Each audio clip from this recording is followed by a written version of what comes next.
ഇന്ന് നല്ലൊരു തക്കാളി ചമ്മന്തിയാണ് കേട്ടോ. ഇത് ഗോതമ്പ് ദോശയുടെ കൂടെ തക്കാളി ചമ്മന്തി സൂപ്പറാണ്.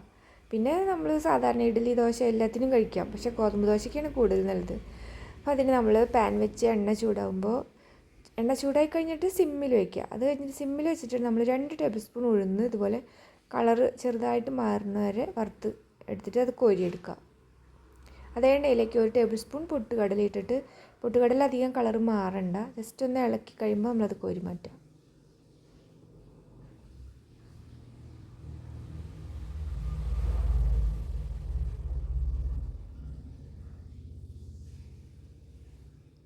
പിന്നെ നമ്മൾ ചുമന്ന മുളകാണ് ഒന്ന് കളറ് മാറുന്ന വരെ ഒന്ന് വറുത്ത് കോരുക. കരിക്കാതെ അങ്ങനെ കളറ് മാറിയാൽ മതി കേട്ടോ.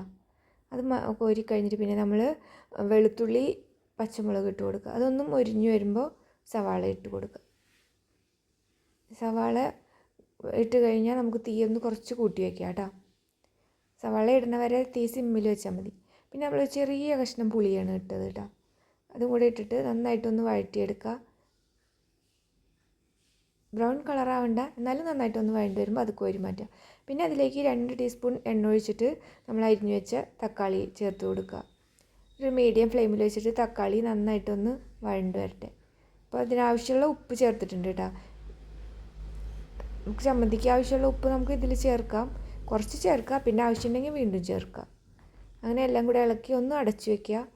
അടച്ചു വെച്ച് കഴിഞ്ഞിട്ട് ഒരു അരമിനിറ്റ് ഒന്ന് അടച്ചു വെച്ചാൽ മതി. അപ്പോൾ ഇതിൽ വെള്ളമൊക്കെ ഇങ്ങനെ ഇറങ്ങി വരും. പിന്നെ തുറന്ന് വെച്ചിട്ട് ഒന്ന് വഴറ്റിയെടുക്കുക, നന്നായിട്ടൊന്ന് വഴറ്റിയെടുക്കുക. അതും നമ്മൾ കോരി മാറ്റുക.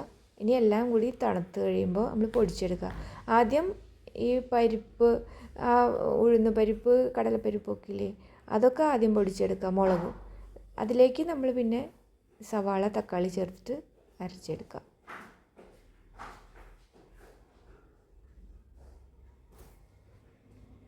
നമ്മുടെ അടിപൊളി തക്കാളി ചമ്മന്തി റെഡി. ഒരു പ്രത്യേക രസമാണ് കേട്ടോ ഉഴുന്ന് പരിപ്പ് ഇങ്ങനെ ചേർത്ത കാരണം. അപ്പോൾ ഇതുപോലെ ഉണ്ടാക്കി നോക്കാത്തവർ ഉണ്ടാക്കി നോക്കുക, എന്നിട്ട് അഭിപ്രായം പറയാം. ബൈ.